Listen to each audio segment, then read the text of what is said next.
सबसे पहले जो इसमें important Raman scattering most wanted है, पेपर में आएगा। अगर आप इसे छोड़ के जाते हो तो फिर मेरे भाई परेशान हो जाओगे। रमन स्कैटरिंग में क्या है, स्टोक्स लाइंस क्या होती हैं, एंटी स्टोक्स लाइंस क्या है, ये आपको पढ़ के ही जाना है मेरे भाई। कॉन्सेप्ट ऑफ पोलराइजेबिलिटी जरूर पढ़ना है मेरे भाई, पेपर में आ रहा है, बार बार आ रहा है। और प्योर रोटेशनल रमन स्पेक्ट्रम ये भी आपको लॉन्ग में मिल सकता है मेरे भाई, ठीक है। तो हेलो दोस्तों, स्वागत है आपका एक नए क्लास में। आज का ये क्लास बहुत ज्यादा इंपॉर्टेंट होने वाला। हमने आपके लिए लगभग सारी स्पेक्ट्रोस्कोपी बना दी है। हम जब पेपर को एनालिसिस कर रहे थे सर, तो रमन स्पेक्ट्रोस्कोपी से कुछ चीजें जैसे वाइब्रेशनल स्पेक्ट्रा वाला पूरा डेरिवेशन बार बार सर पूछा जा रहा था। स्टोक्स लाइंस क्या है, एंटी स्टोक्स लाइंस क्या है, इस तरीके की चीजें बार बार डिस्क्रिप्टिव जिनके पेपर हैं उनके में आ रही हैं।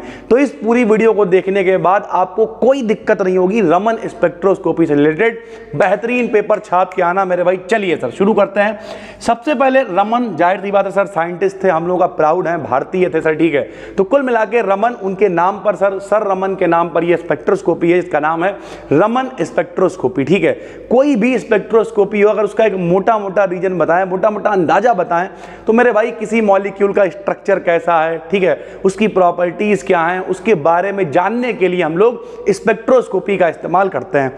चाहे वो आपने IR पढ़ी, आपने NMR पढ़ी, कोई भी पढ़ी सर, ठीक है, सबका बेसिक प्रोसेस वही है। तो हमने क्या लिखा, रमन स्पेक्ट्रोस्कोपी एक एनालिटिकल टेक्निक है। एनालिटिकल मतलब क्या होता है, एनालिसिस करने वाली, जानकारी इकट्ठी करने वाली एक टेक्निक है, जहां स्कैटर्ड लाइट, स्कैटर्ड मतलब क्या होता है, बिखरना, ठीक है, स्कैटरिंग मतलब क्या होता है, बिखरना।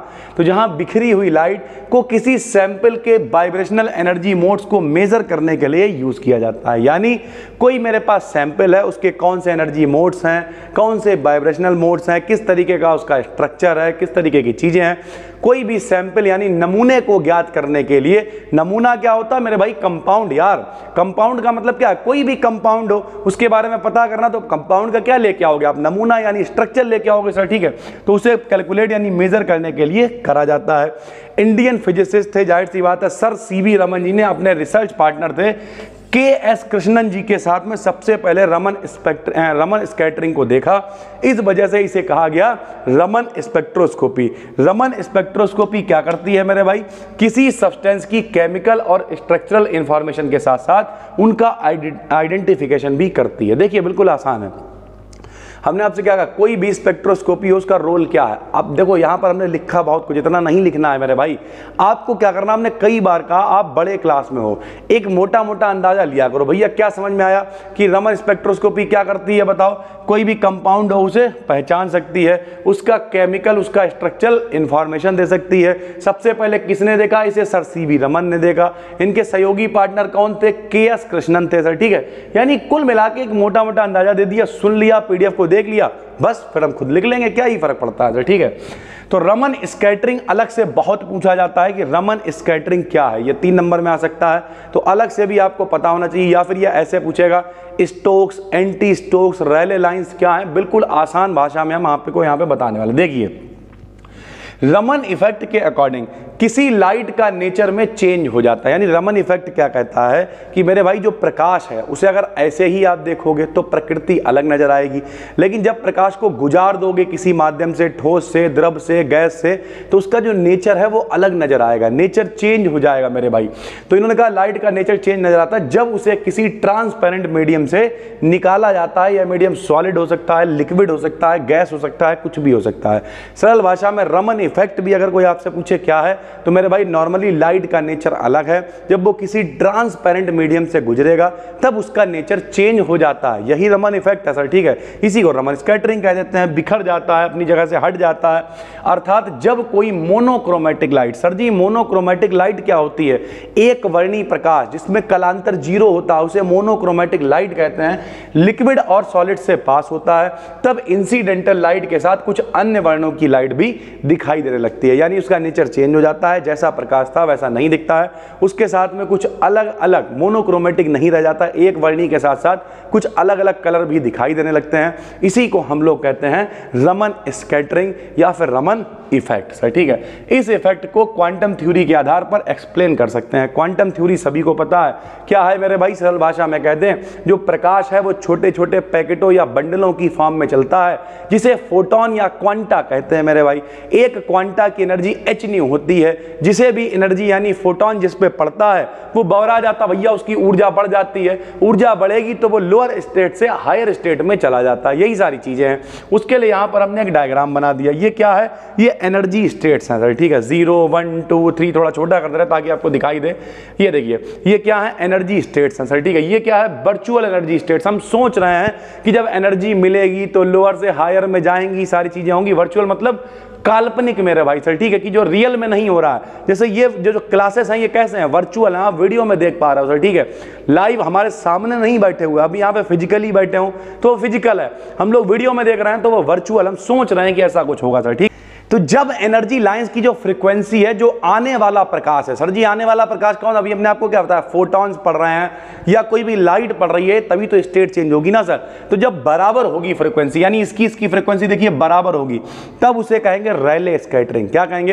Raleigh scattering. जब कम होगी, कम का मतलब देखिए अपनी वाली फ्रीक्वेंसी ज्यादा है, जो आ रही है लाइट वो कम है। देखिए यहां से आपको साफ साफ दिख रहा होगा, ये ज्यादा है ये कम है, तब उन्हें कहते हैं स्टोक्स लाइन। और जब आने वाली ज्यादा हो जाएगी, ये देखिए ये वाली ज्यादा है ये वाली कम है, तब उसे कहते हैं एंटी स्टोक्स लाइन। यानी कुल मिला के जब फ्रीक्वेंसी बराबर है तो उसे रैले स्कैटरिंग कहते हैं, कम है तो स्टोक्स कहते हैं, ज्यादा है तो एंटी स्टोक्स कहते हैं सर, ठीक। बहुत आसान है। यहां देखिए हमने लिख भी दिया है, बे स्पेक्ट्रल लाइंस जिनकी फ्रीक्वेंसी इंसिडेंटल रेडिएशन की फ्रीक्वेंसी के समान होती है उन्हें रैले लाइंस कहते हैं। स्टोक्स में क्या होगा? इंसिडेंटल मतलब क्या होता है? टकराने वाला, आने वाला रेडिएशन की फ्रीक्वेंसी से कम होती है, उसे हम लोग क्या कहते हैं? स्टोक्स रमन स्कैटरिंग कहते हैं। और अगर एंटी स्टोक्स की बात करें तो फ्रीक्वेंसी से अधिक होती है। पीडीएफ आपको टेलीग्राम पे हम दे देंगे, BD सर्च कर लेना, बिल्कुल आसानी से आप लिख सकते हो। अगर 2-3 नंबर में आ गया स्टोक्स, एंटी स्टोक्स क्या है, रमन स्कैटरिंग क्या है, बना के चित्र दिखा दो, भौकाल हो जाएगा। एग्जाम में क्या है, बड़ा बच्चे को तो बहुत कुछ आता है, बेहतरीन नंबर आराम से मिल जाएंगे सर, ठीक है। उसके बाद आपसे पूछ सकता है कि रमन शिफ्ट क्या होती है मेरे भाई। तो जो रमन लाइंस हैं, रैले लाइंस हैं, स्टोक्स लाइंस हैं, एंटी स्टोक्स लाइंस हैं, इनके बीच का जो गैप होता है, फ्रीक्वेंसी गैप, उसे ही हम लोग रमन शिफ्ट कहते हैं। रमन लाइंस के बीच फ्रीक्वेंसी डिफरेंस को रमन शिफ्ट कहते हैं। इसे वेव नंबर से रिपोर्ट करते हैं सर, ठीक। काहे से नापेंगे? वेव नंबर से।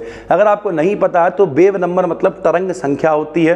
तरंग दैर्घ्य के उल्टे को, तरंग दैर्घ्य के इनवर्स को, तरंग दैर्घ्य के व्युत्क्रम को हम लोग वेव नंबर कहते हैं। तरंग दैर्घ्य का मात्रक मीटर होता है, सेंटीमीटर होता है, तो इसका प्रति मीटर प्रति सेंटीमीटर होगा।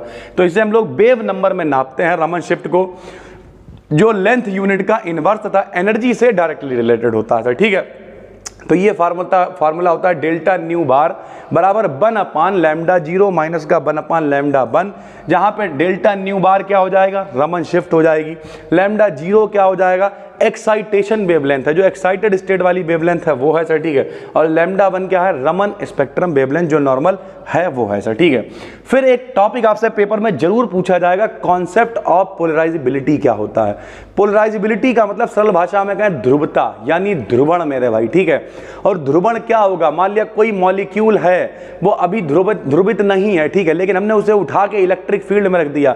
इलेक्ट्रिक फील्ड में मतलब प्लस और माइनस, तो इलेक्ट्रॉन जो माइनस वाले हैं वो प्लस की तरफ जाने लगेंगे, जो चार्ज प्लस वाले हैं वो माइनस की तरफ जाने लगेंगे, और इस तरीके से वो मॉलिक्यूल क्या हो जाएगा? पोलराइज हो जाएगा, यानी ध्रुवित हो जाएगा। यही यहां पे लिखा है हमने। जब मॉलिक्यूल्स को इलेक्ट्रिक फील्ड में रखते हैं तब इलेक्ट्रॉन और पॉजिटिव चार्ज अलग अलग होने लगते हैं, जिससे मॉलिक्यूल या एटम जो स्फेरिकल यानी गोले की फॉर्म में होते हैं वो इलॉन्गेटेड हो जाते हैं। इलॉन्गेटेड का मतलब क्या होता है? पहले गोला थे मेरे भाई, ऐसे करके थे पहले, बाद में ऐसे हो गए, यानी कुल मिला के वो फैल गए। इलेक्ट्रॉन इधर चलेगा, प्लस वाले उधर चलेगा सर, ठीक है। इलॉन्गेटेड फॉर्म में कन्वर्ट हो जाते हैं, जिससे चार्जेस सेपरेट हो जाते हैं और रिस्पेक्टिव प्लेट्स की ओर पॉइंट हो जाते हैं, यानी भाई प्लस वाला माइनस की तरफ, माइनस वाला प्लस की तरफ चला जाता है। इससे एटम या मॉलिक्यूल में क्या प्रोड्यूस होगा? डाइपोल मोमेंट प्रोड्यूस हो जाता है। डाइपोल मोमेंट क्या होता है मेरे भाई? जो द्विध्रुव होता है, जिसमें एक साइड प्लस होता है एक तरफ माइनस होता है, उसमें क्या उत्पन्न होता है? डाइपोल मोमेंट, यानी आवेश और उनके बीच की दूरी के गुणनफल को डाइपोल मोमेंट कहा जाता है। डाइपोल मोमेंट को हम लोग लिखेंगे काहे से? म्यू से, और इसका मान डिपेंड करेगा जो हमने इलेक्ट्रिक फील्ड लगाई है जिसके कारण ये हो रहा है उस पर।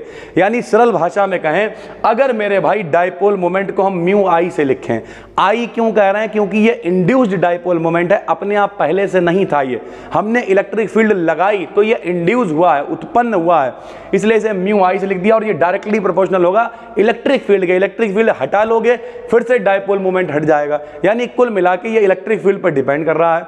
हम लोग जब समानुपाती, अब यहां पे देखिए ये डायरेक्टली प्रोपोर्शनल का निशान है ऊपर और नीचे अल्फा, इसे हल्के में मत लेना भैया, ये क्या है? Directly proportional. प्रोपोर्शनल हटाते हैं तो लगाते हैं एक नियतांक, नियतांक क्या लगाया? अल्फा। अल्फा क्या कहलाएगी? पोलराइजेबिलिटी कहलाएगी। क्या कहलाएगी? पोलराइजेबिलिटी। अगर ई का मान 1 हो जाए तो डाइपोल मोमेंट जो है वो पोलराइजेबिलिटी के बराबर होगा सर, ठीक है। उसके बाद आपको ये पता होना चाहिए प्योर रोटेशनल रमन स्पेक्ट्रम क्या होता है। ये लॉन्ग में बनता है question, for diatomic molecules के लिए हम लोगों ने निकाला है। जो सिलेक्शन रूल होते हैं आईआर के लिए होते हैं डेल्टा जे बराबर +-1, और हम लोग पढ़ रहे हैं रमन स्पेक्ट्रम, इसके लिए होता है 0 +-2 सर, ठीक है। यानी जो गैप आएगा वो या तो +2 का होगा या -2 का होगा। क्या मतलब? जैसे अगर कहीं पे हमने अभी क्या कहा, ऊपर 3 लाइन्स हैं, रैले लाइन्स है, स्टोक लाइन है, एंटी स्टोक लाइन है, तो रैले वाले पे 0 आ गया, ठीक। अब जिसकी ज्यादा है तो +2 हो गई, जिसकी कम है उसकी -2 हो गई। इस तरीके से डाई एटॉमिक मॉलिक्यूल्स के लिए चलता है। लिख भी दिया, रैले लाइन के लिए जे का मान 0 हो गया, स्टोक के लिए +2 हो गया, एंटी स्टोक के लिए -2 हो गया। इस तरीके से जे का मान चलेगा, ये इसका सिलेक्शन रूल है। For a rigid rotator energy, जो एक दृढ़ घूर्णक होता है उसके लिए एनर्जी कितनी होती है, ये अलग से एक डेरिवेशन है। ER बराबर h²/8π² IJJ+1, ये फार्मूला होता है। दोनों तरफ हमने HC से भाग दे दिया। जब HC से भाग दिया तो E/HC E बार बन जाएगा सर, ठीक। R क्यों चला रहा है? रोटेटर के लिए।